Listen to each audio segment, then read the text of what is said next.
삶의 이유를 아는 사람은 어떤 고통도 견딜 수 있다. 프리드리히 니체. 이 말은 단순한 정신 승리가 아니라 실존 철학의 가장 핵심적인 통찰을 담고 있습니다. 우리가 흔히 말하는 성공이란 개념이 진정한 목적의식 없이 이루어질 수 있을까요? 니체는 말합니다. 성공이란 외적인 성취가 아니라 목적 있는 삶 속에서 진정한 자기 자신을 만들어가는 과정이어야 한다고 말이지요. 오늘은 니체의 5가지 명언을 중심으로 성공이라는 개념을 철학적으로 다시 조명해 보겠습니다. 나를 죽이지 못한 고통은 나를 더 강하게 만든다. 이 말은 1888년 니체의 소설 우상의 황혼에 나온 말입니다. 니체는 인간의 내면을 단련시키는 것은 쾌락이 아니라 고통이라고 보았습니다. 현대 심리학의 회복 탄력성 이론과도 맞닿은 이 명언은 시련을 통과함으로써 내면이 강화되는 존재론적 변화를 설명합니다.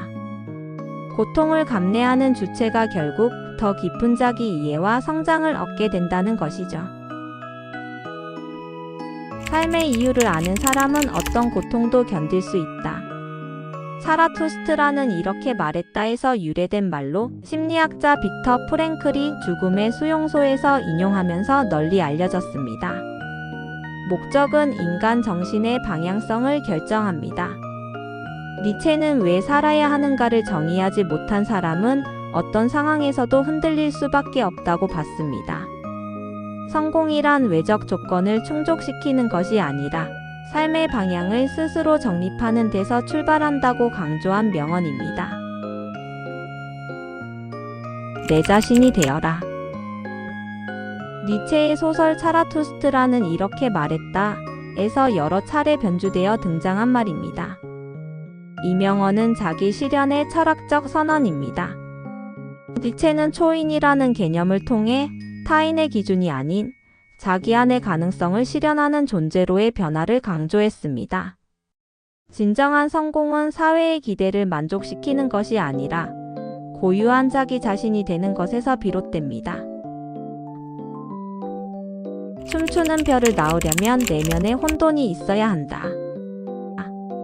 사라투스트라는 이렇게 말했다에서 나온 문장입니다.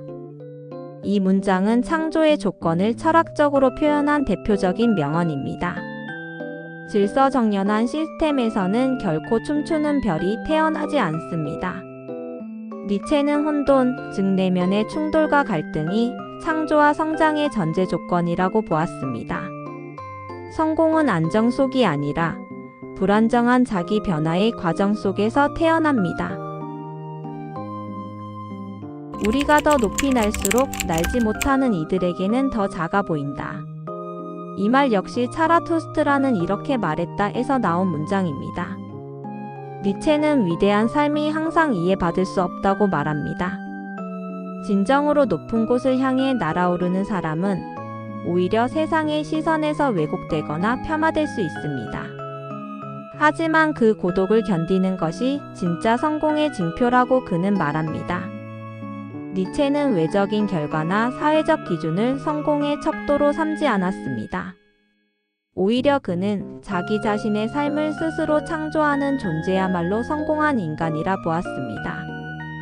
그의 명언 5가지는 모두 내면의 깊이, 혼돈의 수용, 고통의 초월, 자기 정체성의 실현, 그리고 세상과의 불화까지 감내하는 용기를 강조합니다. 성공은 남들과의 경쟁이 아니라 자기 안의 가능성과 싸워 그것을 실현해가는 철학적 여정인 것입니다. 니체의 명언은 우리가 흔히 사용하는 성공이라는 단어에 대해 다시 생각하게 만듭니다. 여러분도 이제 춤추는 별을 품는 여정을 설계해 보시길 바랍니다. 영상이 유익하셨다면 좋아요와 구독, 알림 설정 부탁드립니다.